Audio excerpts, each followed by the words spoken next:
Welcome to Darjeeling, the queen of hills. এই চলে আসলো আমরা মঞ্চটিতে। এই মঞ্চটা খুব বড়, খুব সুন্দর। এখন আমরা এর ভিতরে ঢুকবো। মঞ্চটি গেটটা খুব সুন্দর। এই মঞ্চে টিকিট কাটতে লাগে। টিকিট কত? ইচ পার্সেন্ট 20 করে। এই যে মঞ্চে ওঠার জন্য এই এতগুলো সিঁড়ি পায়ে পায়ে উঠতে লাগে আমাদের। চলো, এতগুলো সিঁড়ি পার করে আমরা হাঁপায় হাঁপায় উঠলাম। এখানে অনেক বড় জায়গা, সবাই ফটো তোলে। এই যে মঞ্চটা, বাহ খুব সুন্দর।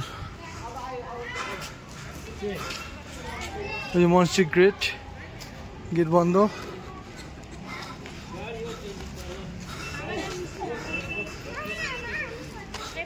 এখানে পুরো, এখান থেকে পুরো শহরটা দেখা যাচ্ছে।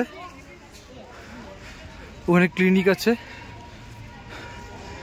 এখানে লর্ড বুদ্ধার একটা স্ট্যাচু, খুব সুন্দর পার্ক টাইপের করা। খুব সুন্দর জায়গাটা লাগতেছে, বাচ্চাদের জন্য খুব ভালো লাগে, ফটো শ্যুটের জন্য খুব ভালো। সুন্দরভাবে মেনটেন করছে জায়গাটা। বনসাই টির মতো লাগতেছে টিগুলোকে।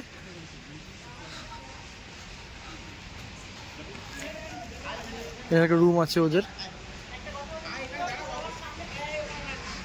এখানে বসার জন্য একটা টেবিল আছে, ফটোশ্যুটের জন্য ভালো। আর এই যে লর্ড বুদ্ধ, সূর্য আলো পড়ছে, চকচক করছে গোল্ডেন কালারটা।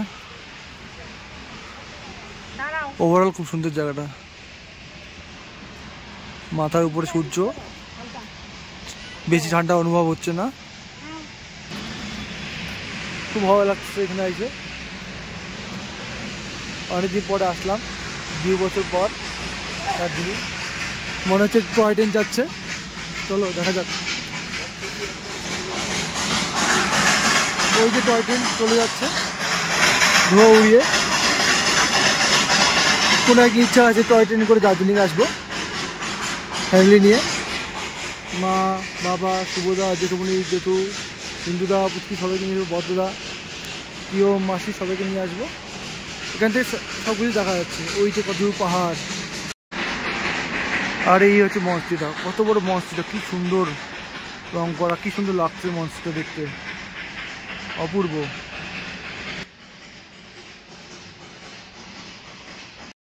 আমাদের মঞ্চটি দেখা হয়ে গেল, খুব সুন্দর লাগলো। এখন এখানে একটু সূর্যটা চলে গেছে, ঠান্ডা ঠান্ডা ভাব। এখন আবার দার্জিলিংয়ে যে মেলটাতে যাবো, মেলে যাই একটু বসবো। চলো যাওয়া যাক ওইখানে একবারে।